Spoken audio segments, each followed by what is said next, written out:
Now, the spread of IS and the radicalization of Islam has particularly worrying consequences for women. They are often caught in the crossfire in places like Syria and Iraq and can become the targets of sexual violence. And in areas where extremists have taken control, they see their rights and freedoms taken away.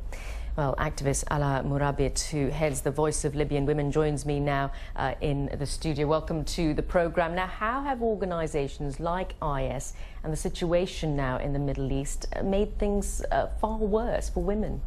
Well, I think what we need to remember about organizations like IS is they're able to exist in a vacuum, be it political or security vacuum, which is why we see their spread so quickly.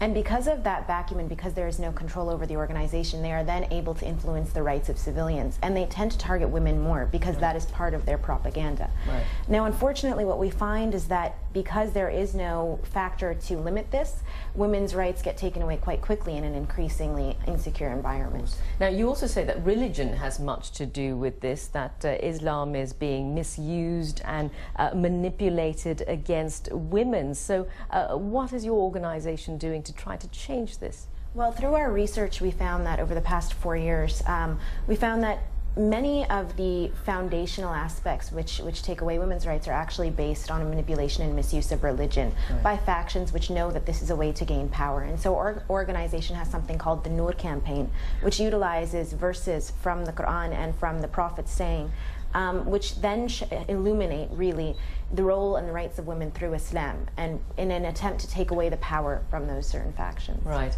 Now, other parts of the Middle East too are now starting to take on board some of your work. Can you explain exactly what you've been doing in your Libyan experience and how this might apply to the rest of the Middle East? Well, in Libya, what we did was we began first with a media campaign, and that media campaign was billboards, television commercials, and what this did was first illuminate the role of Islam and women's role in Islam. From that, we then went to schools and universities and mosques, and we conducted seminars and surveys on really how the manipulation of Islam affects women, what the rates of violence against women are, and just to get statistics. And now we've since open sourced that for other organizations in the region, and we train other women's rights organizations and civil rights organizations to ensure that they're able to use the same method to combat what is extreme propaganda in their own country. And this is being picked up in some 6 other Arab states? Currently 6 other, and we're now training in 3 more. Right, so in the region. Now, the way women are treated, though, is so deeply entrenched in culture. I mean, it's going to take generations to take it. You say you've been working with young boys in schools, for instance. How will that help?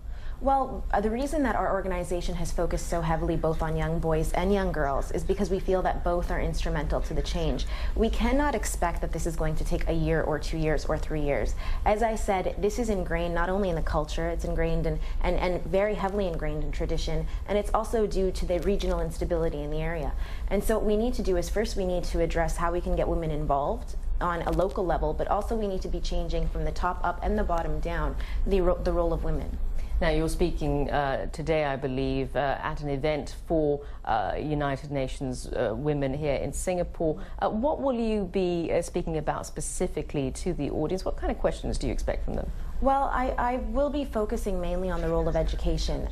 With the Noor campaign and with the work that we've done, we've really highlighted the role of education primarily from the very beginning on ensuring that women have equal rights and women have equal roles and responsibilities.